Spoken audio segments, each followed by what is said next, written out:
más de 70 millones de muertos, ciudades convertidas en ruinas humeantes y países enteros borrados del mapa. Ese fue el saldo de la Segunda Guerra Mundial. Pero estos 6 años de invasiones, bombardeos y genocidio podrían haberse evitado, o al menos acortado dramáticamente, si Gran Bretaña y Francia hubieran tomado una decisión distinta en el otoño de 1939.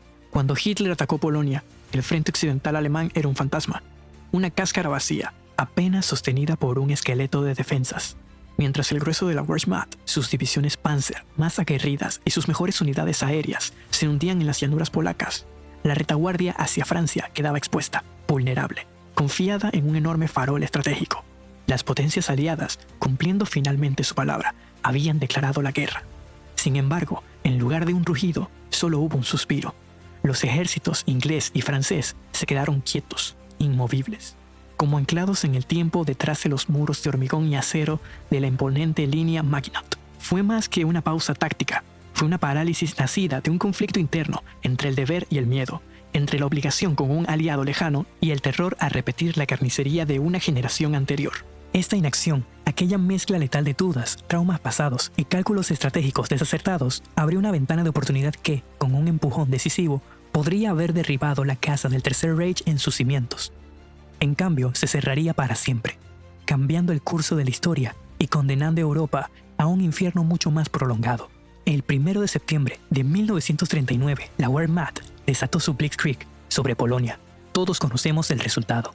La caballería cargando contra panzers, las ciudades bombardeadas y la rápida partición del país con la Unión Soviética. Lo que a menudo se pasa por alto en este cuadro de devastación es el gigantesco riesgo calculado que Hitler y su alto mando asumieron en el oeste. En ese mismo momento, Alemania había apostado su destino en una peligrosa ruleta rusa, pero con París y Londres como oponentes. La apuesta se basaba en una creencia fundamental, reforzada por los éxitos previos en Renania, Austria y los Sudetes, de que Occidente, una vez más, se limitaría a protestar por carta, a alzar la voz en foros diplomáticos, mientras la Realpolitik de la fuerza se imponía sobre el terreno. Fue una jugada de póker con el futuro de Europa como ficha. Y durante semanas pareció que el instinto del Führer, una vez más, sería acertado. Sus generales contenían la respiración, observando el frente occidental a través de informes de inteligencia que detallaban la inquietante quietud aliada. Pero, ¿por qué? ¿Cuál era la lógica detrás de esta pasividad monumental? ¿Por qué, habiendo cruzado el Rubicón de la declaración de guerra, los aliados no movilizaron su abrumadora superioridad numérica local para atacar cuando Alemania estaba en su momento de máxima vulnerabilidad, con la espalda completamente girada? Para contestar esta pregunta, debemos viajar no solo al pasado, sino también a la psicología colectiva de unas naciones que aún caminaban sobre las cicatrices de la guerra, sintiendo el dolor fantasma de pérdidas que nunca sanaron. La Primera Guerra Mundial había dejado a Francia no solo con pueblos destruidos, sino demográficamente mutilada y obsesionada, casi patológicamente con la defensa. Cada búnker, cada fortín de la Maginot, no era solo una posición militar, era un monumento a ese trauma, un intento desesperado y tecnocrático de reemplazar la sangre de sus hijos con hormigón, de suplantar el valor humano por la ingeniería. Era una barrera física y mental. En Gran Bretaña, el panorama era distinto, pero el efecto paralizante similar. El recuerdo de las trincheras de Flandes se mezclaba con un miedo profético y cultural a los bombarderos que, según predicían los estrategas, arrasarían Londres en cuestión de días, matando a cientos de miles. La ofensiva terrestre se veía no como una solución, sino como el detonante de ese apocalipsis aéreo. Esta mentalidad defensiva, este nunca más convertido en doctrina, fue lo que dio forma y aliento a toda la era del apaciguamiento. Cada concesión a Hitler, la remilitarización de Renania en 1936, el Anschluss con Austria en 1938, la mutilación de Checoslovaquia en Múnich ese mismo año, se justificaba internamente no como cobardía, sino como el precio necesario, aunque amargo, para evitar otra carnicería continental. Se trataba de apaciguar a la bestia con trozos de territorio, esperando que se saciara. Pero cuando el Führer traspasó la última línea roja al invadir Polonia, las democracias se encontraron atrapadas en una trampa de su propia creación. Entre la firmeza de su compromiso diplomático y el pavor visceral de su establishment, militar y político, a cruzar el umbral de la guerra total ofensiva. El 3 de septiembre, Francia y Gran Bretaña declararon la guerra. En el papel, el escenario era de una oportunidad histórica. En el frente occidental, la realidad operacional era asombrosa. Apenas 23 divisiones alemanas, muchas de ellas formadas por reservistas mayores, mal equipadas y con escaso entrenamiento, se desplegaban a lo largo de una frontera de cientos de kilómetros. se enfrentaban a más de 110 divisiones aliadas, incluyendo el ejército francés, considerado entonces el más poderoso del mundo en papel, y la creciente fuerza expedicionaria británica. La línea Sigfrido, la respuesta alemana a la Maginot, era un proyecto aún incompleto, con búnkeres vacíos y campos de obstáculos a medio instalar. El propio jefe del Estado Mayor del ejército alemán, Franz Halder, lo admitiría después en sus diarios con un escalofrío retrospectivo. Un ataque serio, decisivo y masivo francés en septiembre de 1939 no solo habría penetrado las defensas, sino que habría hecho colapsar todo el frente occidental, obligando a un catastrófico repliegue desde Polonia y probablemente poniendo fin a la guerra casi antes de comenzar. El fantasma estaba a punto de ser exorcizado con un golpe de bayoneta, pero el mando aliado decidió no creer en fantasmas, y hubo un ataque. Lo llamaron la Ofensiva del Sarre. El 7 de septiembre, tropas francesas cruzaron la frontera, avanzaron 8 kilómetros, tomaron pueblos vacíos, encontraron resistencia simbólica. Era la prueba tangible de la debilidad alemana. Polonia, agonizante, clamaba por este alivio en el oeste. Pero entonces, París dio la orden más inexplicable: detenerse.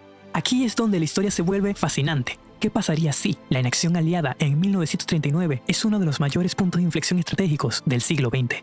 ¿Tú qué crees? En tu opinión, ¿cuál fue el factor más determinante para que Francia y Gran Bretaña no lanzaran una ofensiva masiva en 1939? ¿Fue el trauma psicológico de la Primera Guerra Mundial, la fe ciega en la estrategia defensiva de la línea Maginot, o los errores de inteligencia que subestimaron la vulnerabilidad alemana? La decisión de detenerse no fue un accidente, sino el resultado de una doctrina militar fosilizada. Los altos mandos aliados, encabezados por el francés Maurice Gamelin, pensaban en términos de 1918. Creían en una guerra larga, de desgaste económico, donde un bloqueo naval estrangularía a Alemania. Una gran ofensiva terrestre era, en su mente, un derroche inútil de vidas que repetiría los errores del Marne y Verdún. Su plan maestro era defensivo: dejar que Alemania se estrellara contra la Maginot, o que se adentrara en Bélgica, donde las móviles y poderosas fuerzas aliadas los recibirían en un campo de batalla de su elección. Era una estrategia cómoda, pasiva, que transfería la iniciativa al enemigo. Mientras tanto, al otro lado de la frontera, comenzó lo que los periodistas llamaron con sorna la Guerra de Broma, o la Guerra Falsa. Soldados franceses y alemanes se observaban desde sus puestos, se intercambiaban ocasionalmente disparos de artillería y se lanzaban panfletos propagandísticos. La moral aliada se pudría en la inactividad, mientras que Alemania aprovechaba cada día precioso. Hitler y sus generales, especialmente el brillante Erich von Manstein, no estaba perdiendo el tiempo. Aquella pausa inesperada era un regalo. Les permitió trasladar divisiones veteranas desde Polonia, reparar equipos y, lo más crucial, refinar un plan audacísimo que haría pedazos todos los cálculos aliados, el Fall Help.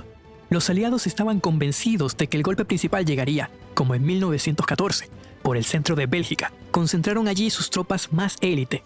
Despreciaron los tensos bosques de las Ardenas, considerándolos impenetrables para los tanques. Fue un error fatal. En mayo de 1940, la Wehrmacht reveló su juego. Mientras un ejército fantasma atraía a los aliados hacia Bélgica, la punta de lanza acorazada alemana, liderada por nombres como Guderian y Rommel, emergió como un demonio de las Ardenas, cortando en dos el despliegue aliado y dirigiéndose hacia el Canal de la Mancha. La trampa se cerró en Dunkerque. La oportunidad de septiembre del 39 había terminado en el mayor desastre militar francés. La Guerra de Broma plantea una pregunta estratégica brutal, y nos encantaría conocer tu punto de vista como comunidad. Imagina por un momento que eres el comandante en jefe aliado en septiembre de 1939. Sabes lo que sabemos ahora, que la Blitzkrieg es real y que Alemania atacará por las Ardenas en 1940. Con esa ventaja del conocimiento, ¿qué orden darías? ¿Lanzarías una ofensiva total e inmediata contra la desguarnecida línea Sigfrido, aún a riesgo de grandes bajas? ¿O mantendrías la estrategia defensiva, pero preparando una feroz contraofensiva en Bélgica desde el primer día? Discutamos táctica e historia alternativa en los comentarios. Tu estrategia podría cambiar el curso de la guerra. En última instancia, la Guerra de Broma no fue una broma, sino una tragedia de errores de percepción. Fue el triunfo de la memoria sobre la realidad, del miedo sobre la oportunidad, de la doctrina sobre la adaptación. La inacción de 1939 le dio a Hitler el bien más precioso en la guerra: tiempo. Tiempo para consolidar su conquista en el este, tiempo para reorganizar su ejército y tiempo para planificar el golpe que casi le entrega a Europa en bandeja. Comprender este periodo no es solo un ejercicio histórico, es una lección atemporal sobre los costos de la indecisión, los peligros de luchar la última guerra y el precio incalculable que se paga cuando se le cede la iniciativa a un enemigo decidido y audaz. La ventana se cerró y Europa ardería durante 5 largos años más. Gracias por acompañarnos en este análisis de uno de los mayores, y sí, de la historia militar. Si este documental te ha hecho reflexionar, no olvides suscribirte al canal para no perderte nuestros próximos episodios, donde seguiremos desentrañando los momentos cruciales que definieron los conflictos del mundo moderno. Esto ha sido todo por hoy.